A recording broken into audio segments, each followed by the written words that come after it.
For us. So that's all I have, but we have one more word of stewardship. So I wanted to invite Joy is going to speak to that right now. Probably this one. Can you all use the pulpit mic, please?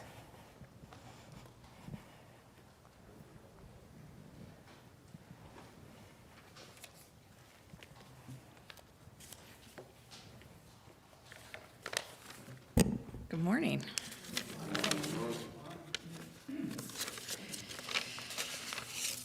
I am always thankful for the chance each year during our stewardship to share with the entire parish a holistic view of the way St. John's parishioners are living their faith in the community, expanding the walls of our church, and acting as the hands and feet of Christ through our outreach programs. I continue to be inspired by the generosity and attentiveness of our congregation to the needs of our neighbors and the curiosity of our members around the systems that create the inequity that we see. The depth of our parish has been a wellspring of outreach programs, even in the face of the pandemic. Here is probably an incomplete list of our outreach efforts that this congregation has supported. Since this time last year, we filled our church with warm winter coats. We provided blankets and gift cards in our Joy of Christmas program. We packed and provided space for backpack buddies to distribute thousands of shelf-stable meals in our county. We made pancake breakfast kits for local families. We built baffles for insulation at Habitat Homes, helped at the new Northeast Community Garden. We raised money. We walked in the crop walk, baked desserts for community meal program at Hope House, sent care packages to our college students, sewed masks, knitted hats, you're getting the idea, gleaned lots of produce, advocated for the residents of Wellington Park Mobile Home Community, and we wrote emails, called and attended meetings on their behalf, and we served each week at Hope House, Wellington Park, and Olive Branch Church to help those suffering from food insecurity. Our faithful stewardship team and anyone who's a numbers guy or gal at this point may be longing for some hard and fast numbers to quantify all of this work.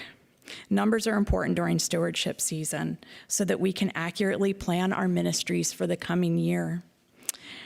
I have those numbers on spreadsheets and I've written about them in our weekly announcements, but this morning I want to shine a light in a different direction. This morning, as you consider how to pledge your time, talents, and treasures at St. John's, I want to just shed that light in a different way. The great Brian Stevenson, founder of the Civil Rights Initiative that works with the wrongly convicted serving time on death row, instead has insisted for decades that proximity, not numbers, is what changes the world. Stevenson states in just about every book, podcast, and lecture that he gives that proximity to those who are suffering allows you to see things that we may never have seen. It allows us to hear things that we may never have heard, and to feel an urgency to understand what we may not have previously considered. Stevenson simply states over and over and over again that proximity changes the world. Our outreach efforts at St. John's creates proximity with those on the margins. It moves us out of these walls, out of our comfort zones, and into the margins. And it moves us to pray and to learn about and serve and connect with those who are suffering. Proximity allows us to live our faith. As I reflect on this past year and work to plan for the year ahead, I'll heed Stevenson's clarion call that we need to keep proximity front and center as we move into the community and as we consider broader systems that contribute to the needs and allows us to work closely with our neighbors.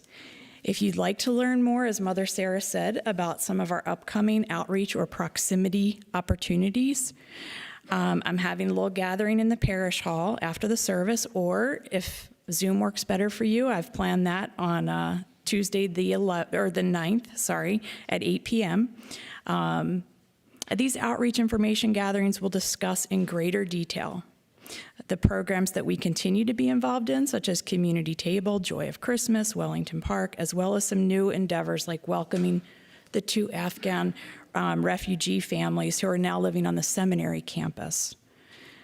I want to thank you, of course, for all of your love and support for our outreach and proximity ministries, and I hope that you'll continue to support us and join us to learn more.